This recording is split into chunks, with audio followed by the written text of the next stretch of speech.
Assalamualaikum warahmatullahi wabarakatuh. Salam sejahtera, Om Swastiastu, Namo Buddhaya, salam kebajikan, Rahayu, Rahayu, Rahayu.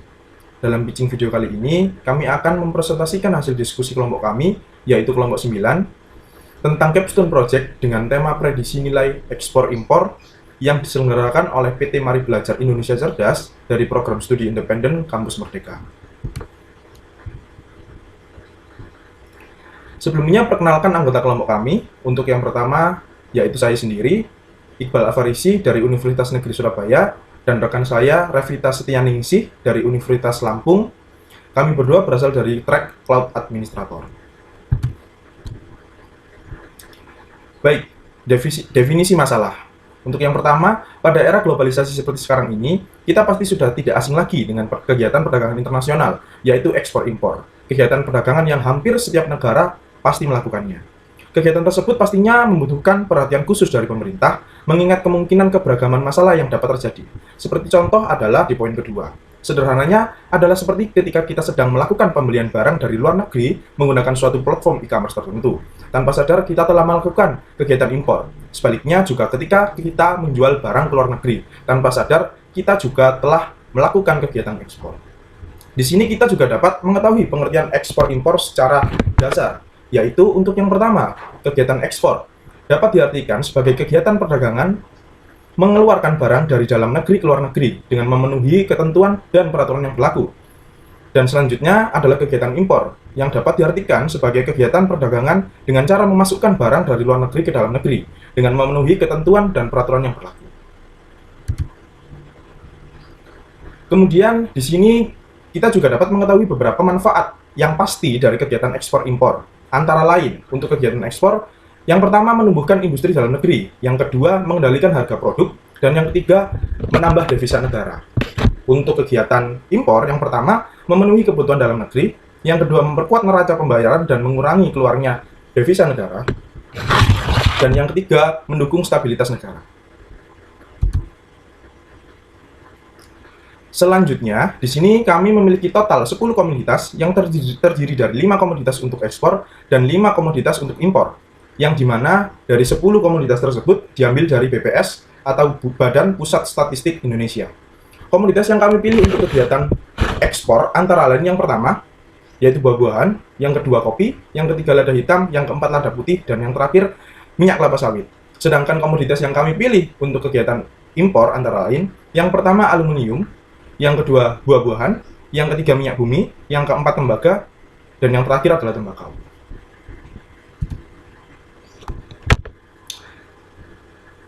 Kenapa sih kita perlu memprediksi nilai ekspor dan impor? Apakah nilainya akan naik? Dan apakah nilainya akan turun? Karena untuk memprediksi nilai ekspor dan impor akan menimbulkan dua kemungkinan.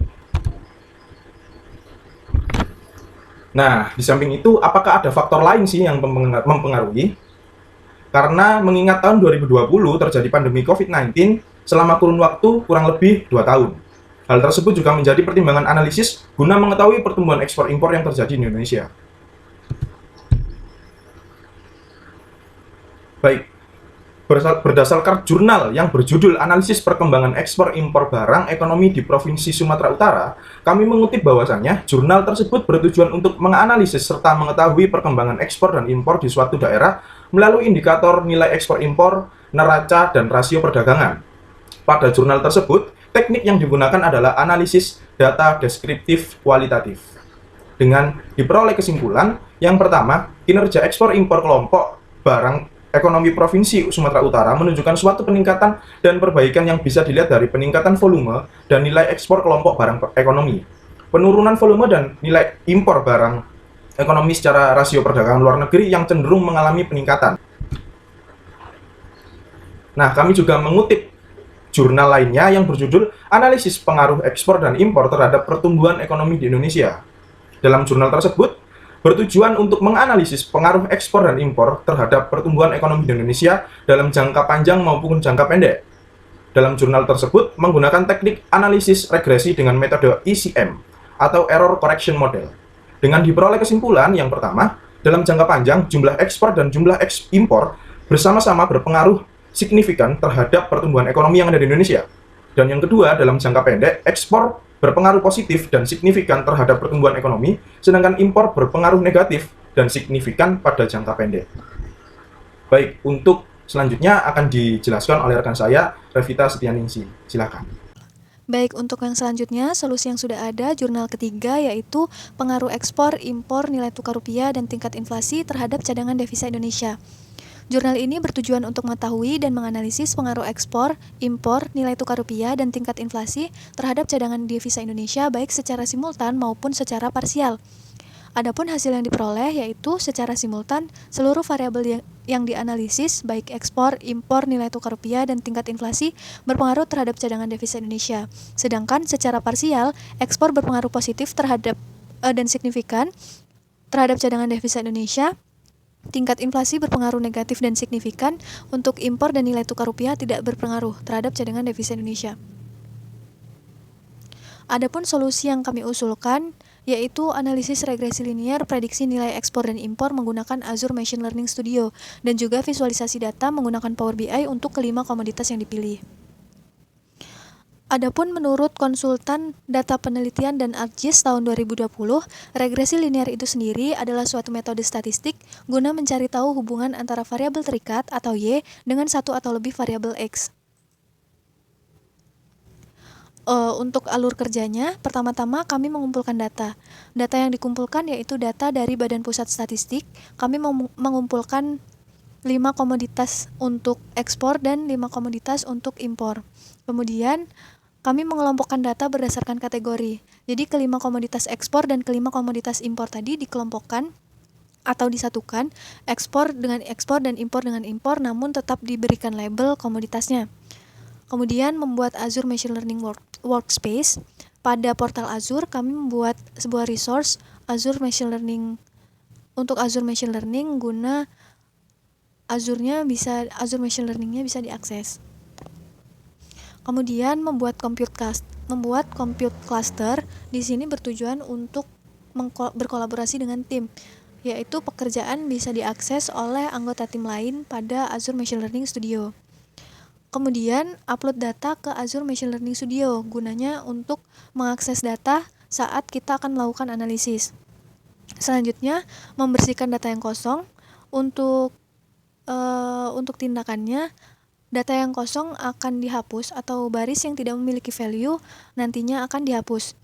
Selanjutnya ada normalisasi data. Di sini kami menggunakan metode min-max atau mentransformasi datanya nanti berdasarkan nilai 0 hingga 1. Jadi, value-nya ditransformasi ke 0 hingga 1. Selanjutnya, membuat training model menggunakan linear regression. Di sini, kita memisahkan data, membagi data antara data testing dan juga data training. Untuk data training di sini, kita menggunakan 70% dari data yang ada. Selanjutnya, kita melakukan evaluasi model. Evaluasi model ini ditujukan untuk menguji seberapa andal model yang telah dibuat. Untuk yang selanjutnya, kita membuat dan menjalankan model inference. Selanjutnya kita deploy model dan kita lakukan pengujian. Pengujian ini dilakukan untuk mendapatkan nilai prediksi dari variabel-variabel dan juga value yang sudah ada. Ketika nilai prediksinya sudah diperoleh, selanjutnya kita melakukan visualisasi data pada Power BI. Adapun tools yang digunakan yaitu Microsoft Azure di sini untuk membuat resource Azure Machine Learning, selanjutnya Azure Machine Learning Studio untuk analisis, Power BI Desktop untuk visualisasi data, Microsoft Excel untuk menampung data yang telah dikumpulkan, Microsoft Word untuk membuat laporan atau dokumentasi, Canva dan juga Microsoft Teams untuk kolaborasi. Untuk selanjutnya, mengapa solusi ini diyakini efektif? Alasan yang pertama, algoritma regresi linear ini merupakan algoritma terbaik untuk digunakan karena lebih kompleks dibanding dengan algoritma lain. Untuk yang selanjutnya, estimasi tren juga banyak menggunakan regresi linear karena bagaimanapun output dari regresi linear ini adalah prediksi dengan nilai yang kontinu. Kemudian di bidang ekonomi banyak hal juga diprediksi menggunakan regresi linear seperti permintaan dan penawaran tenaga kerja, pengeluaran konsumsi, dan lain sebagainya. Sekian yang dapat kami sampaikan. Terima kasih untuk perhatiannya. See you. Wassalamualaikum warahmatullahi wabarakatuh.